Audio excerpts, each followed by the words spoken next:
This might surprise you. The Walmart in North Portland, located off the 306B I-5 exit, is home to a very large green roof.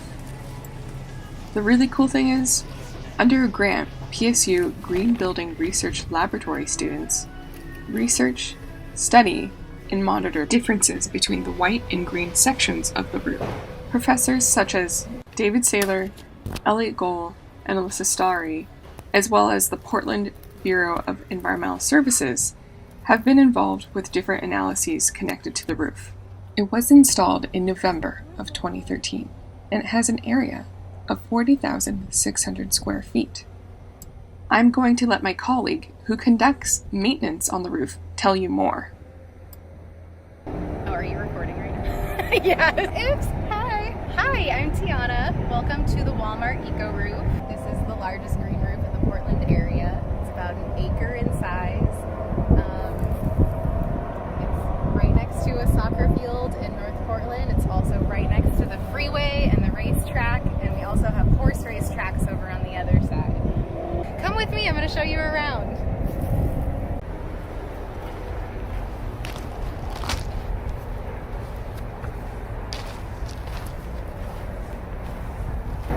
It definitely offers a spot to create ecosystems. Like as we're building these buildings, we kind of take away ecosystems from the ground level. So it's nice to put it back on top for all the bugs and the birds and the butterflies. Manages all of the stormwater. I mean, that's super important here in Portland, because we have tons of rainfall, and generally it just like goes straight into the sewage and then dumps into the Willamette, which we don't want. It curbs the heat island effect, which with buildings that just have flat roofs, you get like these spots of intense heat that radiate back into the atmosphere. So having this soil and the plants to kind of take that heat away from the rooftop is really good. This is one of our compost piles. We've started to create a bunch of compost piles up here to keep the soil that we have on the roof, because there's only like 3 to 6 inches of soil at any given spot when we're pulling weeds and tending to the garden, pulling up plants with tons of soil. It's like we don't want to lose any of that soil. We want to compost it, let all the seeds and weeds dry out, turn it into like reusable soil and put it back into the garden. Also, when you compost, it creates its own nutrients.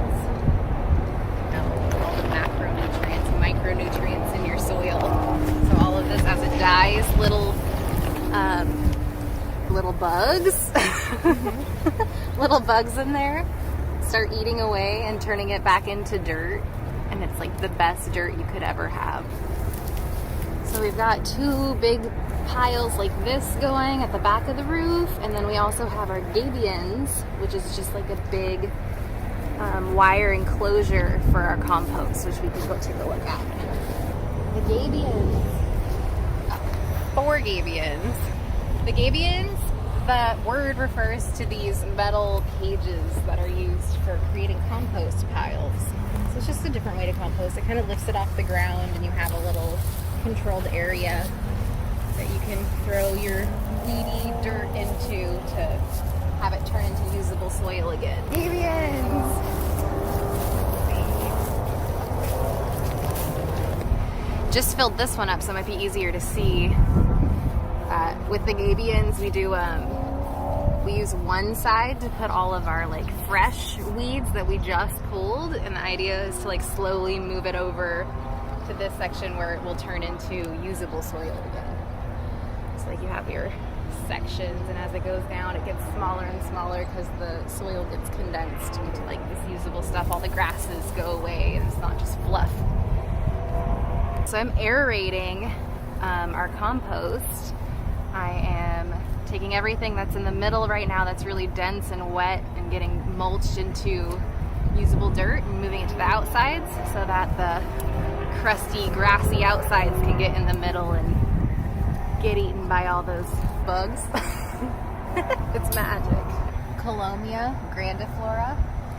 It's the Latin word for glue. Colomia is. If you see, the seeds are super sticky.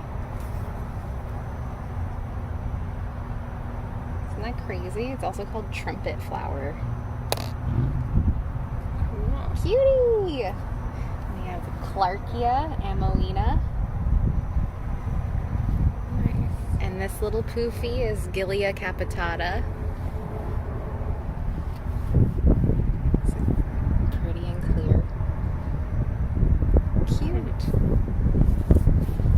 This pesky one is hare's foot clover, which is very cute, but it spreads like crazy.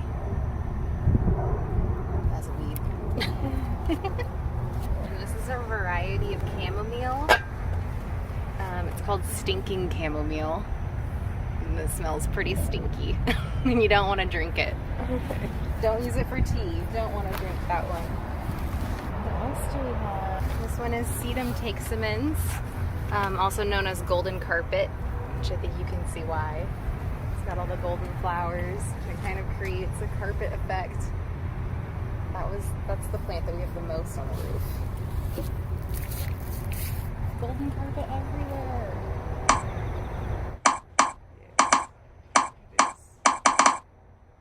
Very much a carpet. Cool. What about these flowers? This is Coreopsis lanceolata.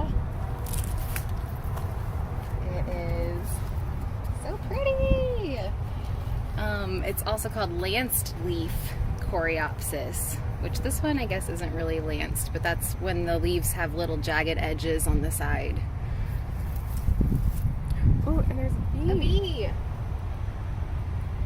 Yeah, we get lots of pollinators up here.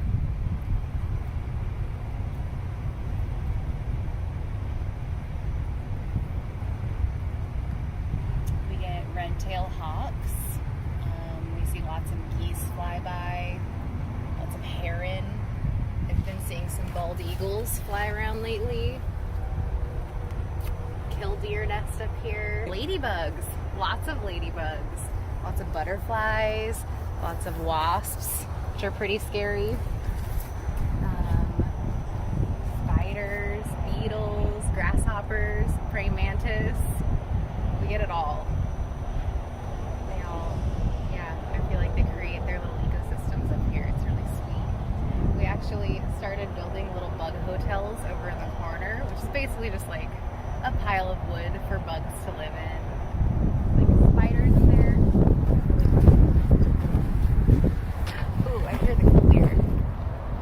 Okay, the killdeer are amazing. I love to see the killdeer up here. They come up here to nest, and then they have little tiny babies. They're so freaking cute. They're a shorebird, so I feel like they like to hide behind big mounds of grass. So you can kind of see them like bob around behind all the texamens and like poke their head out. They have really long legs and little round bodies. They're so cute. They have like a very distinct call. Sounds like they're saying, "Killdeer! Killdeer!" From being up here, I learned what a ladybug larva looks like. It just looks like a little beetle with these colorful lines on its back. And I had no idea that they molted.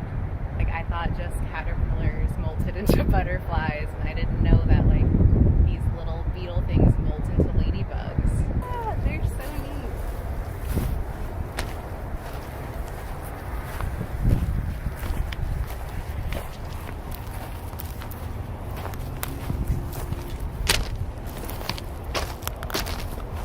Hear them?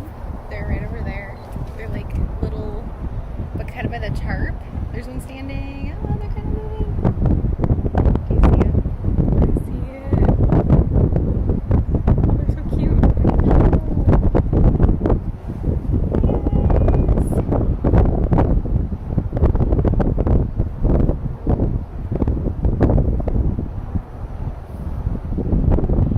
Here's our bug hotel.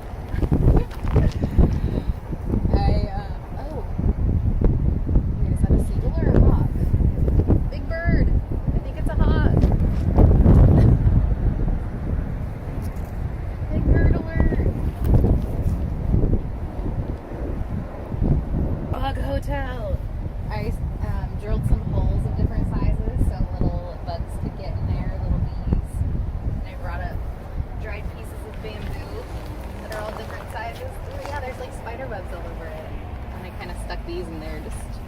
Bugs like to burrow in holes sometimes. Cute. You know, like when you put one of those mirrors under your neck so you can tan your face.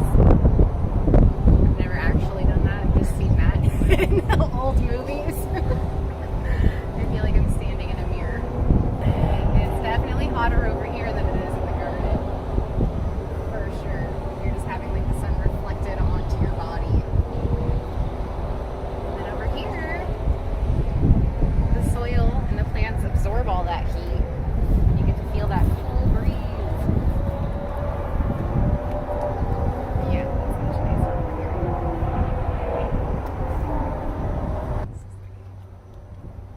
A big thanks to Tiana for showing us around.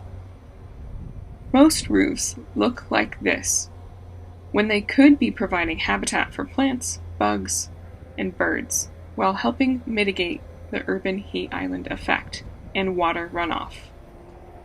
Which side of the roof would you rather be on? Thanks for watching.